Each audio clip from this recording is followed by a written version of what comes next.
अस्सलाम वालेकुम व्यूअर। तो आज के लेक्चर में हम बात करेंगे रोल थ्योरम के ऊपर कि रोल थ्योरम हमें क्या इन्फॉर्मेशन देता है, एनालिटिकली इसका क्या मतलब है और फिर ज्योमेट्रिकली या ग्राफिकली हमें ये क्या इन्फॉर्मेशन देता है। तो आइए देखते हैं सबसे पहले इसके स्टेटमेंट पे। रोल थ्योरम कहता है कि अगर हमारे पास कोई भी एक फंक्शन हो एफ जो कि इन तीनों कंडीशन को सेटिस्फाइड करता हो, यानी क्लोज इंटरवल ए बी के ऊपर कंटिन्यूअस हो, ओपन इंटरवल ए बी के ऊपर डिफरेंशिएबल या डिराइवेबल हो और एंड पॉइंट पर फंक्शन की वैल्यू क्या हो, सेम हो, तो रोल थ्योरम के मुताबिक ओपन इंटरवल ए बी के बीच ज़रूर एक ऐसा पॉइंट एग्जिस्ट करेगा जिसके ऊपर इस फंक्शन एफ की जो डिराइवेटिव होगी वो क्या होगी, जीरो होगी। तो रोल थ्योरम किसी भी फंक्शन के ऊपर अगर हम रोल थ्योरम को अप्लाई करते हैं तो इसके लिए हम इन तीनों कंडीशन को चेक करते हैं। अगर ये तीनों कंडीशन कोई भी फंक्शन सेटिस्फाइड करता है तो उसके ऊपर रोल थ्योरम एप्लीकेबल होगा और रोल थ्योरम के मुताबिक ओपन इंटरवल ए बी के बीच एक ऐसा पॉइंट ज़रूर एग्जिस्ट करेगा जिस पर फंक्शन की डिराइवेटिव हमारे पास क्या होगी, जीरो होगी। रोल थ्योरम फेल कब होता है? तो रूल थ्योरम हमारे पास इन तीनों कंडीशन, ये जो कंटिन्यूटी है, डिफरेंशिएबिलिटी है और एंड पॉइंट पे फंक्शन की सेम वैल्यू है, इन तीनों में से अगर कोई एक भी कंडीशन होल्ड नहीं हो रहा है तो रूल थ्योरम उस फंक्शन के ऊपर एप्लीकेबल नहीं है। ठीक है, तो रूल थ्योरम कब फेल होता है? अगर फंक्शन डिसकंटिन्यूअस है, एटलीस्ट अगर क्लोज इंटरवल ए बी में से किसी एक पॉइंट पर भी अगर फंक्शन डिसकंटिन्यूअस है तो रूल थ्योरम उसके ऊपर एप्लीकेबल नहीं है। इस तरह अगर किसी एक पॉइंट पर भी फंक्शन ओपन इंटरवल के ऊपर अगर फंक्शन डिफरेंशिएबल नहीं है तो फिर भी रोल थ्योरम जो है ना उसके ऊपर एप्लीकेबल नहीं है। इस तरह अगर एंड पॉइंट पे फंक्शन की वैल्यू सेम नहीं है तो फिर भी जो है ना रोल थ्योरम उसके ऊपर एप्लीकेबल नहीं है। तो आइए अब हम देखते हैं इसके ज्योमेट्रिकल मीनिंग के, ज्योमेट्रिकली रोल थ्योरम हमें क्या बताता है। तो ज्योमेट्रिकली अगर हम देखें, अगर हम क्लोज इंटरवल ए बी के ऊपर फंक्शन की ग्राफ ले लें, जो कि हमने फॉर एग्जांपल ये लिया हुआ है, ये जो ग्रीन करो आपको नज़र आ रहा है, ये हमने फंक्शन का ग्राफ लिया हुआ है। तो ज्योमेट्रिकली रूल थ्योरम हमें ये बताता है कि क्लोज इंटरवल ए बी के ऊपर फंक्शन के ग्राफ में एक पॉइंट ज़रूर ऐसा एग्जिस्ट करेगा जिस पर अगर हम टेंजेंट लाइन ड्रा करें, यानी उस पॉइंट पर अगर हम डेरिवेटिव ले लें फंक्शन की, तो वो टेंजेंट लाइन एक्स एक्सिस के पैरेलल होंगे। हम कहते हैं कि टेंजेंट लाइन का स्लोप कब जीरो होता है? जब वो एक्स एक्सिस के पैरेलल हो। तो ग्राफिकली रूल थ्योरम हमें ये बताता है कि कोई भी फंक्शन अगर क्लोज इंटरवल ए बी के ऊपर हम अगर इसका कर्व ले ले और ए बी के बीच हमें एक ऐसा पॉइंट मिल जाए जिस पर फंक्शन की डेरिवेटिव क्या हो, जीरो हो, तो ज्योमेट्रिकली इसका मीनिंग यह है कि उस फंक्शन के करस्पॉन्डिंग, फंक्शन के ग्राफ के करस्पॉन्डिंग हमें एक ऐसा पॉइंट मिलेगा जिस पर जो टेंजेंट लाइन होगा वो क्या होगा, एक्स एक्सिस के पैरेलल होगा। यहाँ पर तो हमने तीन ऐसे पॉइंट लिए हैं जिस पर जो टेंजेंट लाइन है वो एक्स एक्सिस के क्या है, पैरेलल है। रूल थ्योरम हमें एटलीस्ट कम से कम यानी एक ऐसे पॉइंट की गारंटी देता है, एक से ज़्यादा भी हो सकते हैं लेकिन एक ज़रूर होगा, कम से कम एक ज़रूर होगा।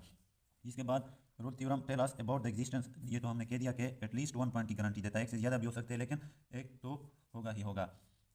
इसके बाद जो रूल थ्योरम के जो कंडीशन है वो हमारे पास क्या है, सफिशिएंट कंडीशन है, नेसेसरी नहीं है। यानी जो क्लोज इंटरवल है ए बी उस पर फंक्शन की डिराइवेटिव जीरो, फंक्शन की डेरिवेटिव का जीरो होना ये ज़रूरी नहीं है, बल्कि ये हमारे पास सफिशिएंट कंडीशन है, नेसेसरी नहीं है। हमारे पास ऐसे भी फंक्शन है जो ए बी क्लोज इंटरवल के बीच उसकी डेरिवेटिव वेनिश नहीं होता है।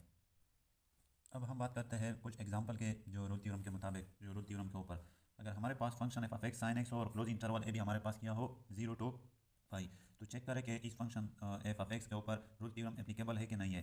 तो रूल थ्योरम की एप्लीकेबिलिटी को चेक करने के लिए हमें वो जो तीन कंडीशन है वो चेक करने होंगे। तो पहला कंडीशन क्या है कि फंक्शन को उस क्लोज इंटरवल के ऊपर चेक करो कि वो कंटिन्यूअस है कि नहीं है। तो क्लियरली साइन एक्स जीरो पाई क्लोज इंटरवल के ऊपर क्या है, कंटिन्यूअस है। तो फर्स्ट कंडीशन तो होल्ड हो रहा है। सेकंड कंडीशन क्या है कि ओपन इंटरवल के ऊपर डिफरेंशिएबिलिटी को चेक करें। तो ओपन इंटरवल जीरो पाई के ऊपर फंक्शन डिफरेंशिएबल भी है, क्योंकि साइन एक्स का डेरिवेटिव हमारे पास काज एक्स है और काज एक्स जीरो पाई ओपन इंटरवल के ऊपर कंटिन्यूअस है। तीसरी कंडीशन हमारे पास के एंड पॉइंट पे क्या फंक्शन की वैल्यू सेम है कि नहीं है। तो अगर हम साइन एक्स की वैल्यू जीरो के ऊपर चेक करें तो भी उसकी वैल्यू जीरो है, और अगर पाई के ऊपर चेक करें तब भी उसकी वैल्यू जो क्या है, जीरो है। तो एंड पॉइंट पे फंक्शन की वैल्यू भी सेम है। तो रूल थ्योरम के मुताबिक सी को हम किस तरह मालूम करेंगे, जो डिराइवेटिव है उसको हम जीरो के बराबर लेंगे F dash x. Rule theorem के मुताबिक जीरो और पाई के बीच जरूर एक ऐसा पॉइंट एग्जिस्ट करेगा जिस पर साइन एक्स की जो डिराइवेटिव है जो कि काज एक्स है उसकी वैल्यू क्या होगी, जीरो होगी। तो हम एफ डैश एक्स को जीरो के बराबर लेते हैं, तो एफ डैश एक्स हमारे पास क्या है, काज एक्स है। तो काज एक्स को जब हम जीरो के बराबर लेते हैं तो काज एक्स की वैल्यू कब जीरो होती है, जब हम एक्स की वैल्यू पाई बाई टू ले लें, जीरो और पाई के बीच में। तो सी की जो वैल्यू है यहाँ पे वो पाई बाई टू है। तो रूल थ्योरम के मुताबिक जीरो और पाई के बीच जो सी की वैल्यू है वो पाई बाई टू एक ऐसा नंबर है जिसके ऊपर जो फंक्शन की डिराइवेटिव है उसकी वैल्यू क्या है, जीरो है। अब हम आते हैं दूसरे एग्जांपल के ऊपर, जो कि हमारे पास एब्सोल्यूट फंक्शन का है। अगर फंक्शन हमारे पास एब्सोल्यूट है और interval minus one two one clause interval है, तो क्या उसके ऊपर रूल थ्योरम एप्लीकेबल होगा कि नहीं होगा। तो फर्स्ट हम इसकी कंटिन्यूटी को चेक करते हैं। हमें पता है कि एब्सोल्यूट फंक्शन एवरीवेयर कंटिन्यूस होता है, तो फर्स्ट कंडीशन तो होल्ड हो रहा है। सेकंड कंडीशन हम डिफरेंशिएबिलिटी चेक करते हैं ओपन इंटरवल माइनस वन और वन के। अगर हम चूंकि जीरो जो है ना माइनस वन और वन के बीच का पॉइंट है, तो इस पर अगर हम एब्सोल्यूट फंक्शन की डिफरेंशिएबिलिटी को चेक करें तो हमारे पास जो राइट हैंड डिराइवेटिव है वो हमारे पास वन आता है और जो लेफ्ट हैंड डिराइवेटिव है वो क्या है, माइनस वन है। तो तो यानी ओपन इंटरवल -1 और 1 के बीच हमें एटलीस्ट एक ऐसा पॉइंट मिल गया जिस पर फंक्शन डिफरेंशिएबल नहीं है। तो इसका क्या मतलब है कि जो सेकंड कंडीशन है वो सेटिस्फाइड नहीं हो रहा है, तो रोल थ्योरम जो है ना इसके ऊपर क्या एप्लीकेबल नहीं है। तीसरी कंडीशन को चेक करने की ज़रूरत भी नहीं है, क्योंकि ऑलरेडी जब दूसरा कंडीशन होल्ड नहीं हो रहा है तो इसका मतलब है कि रोल थ्योरम एप्लीकेबल नहीं है।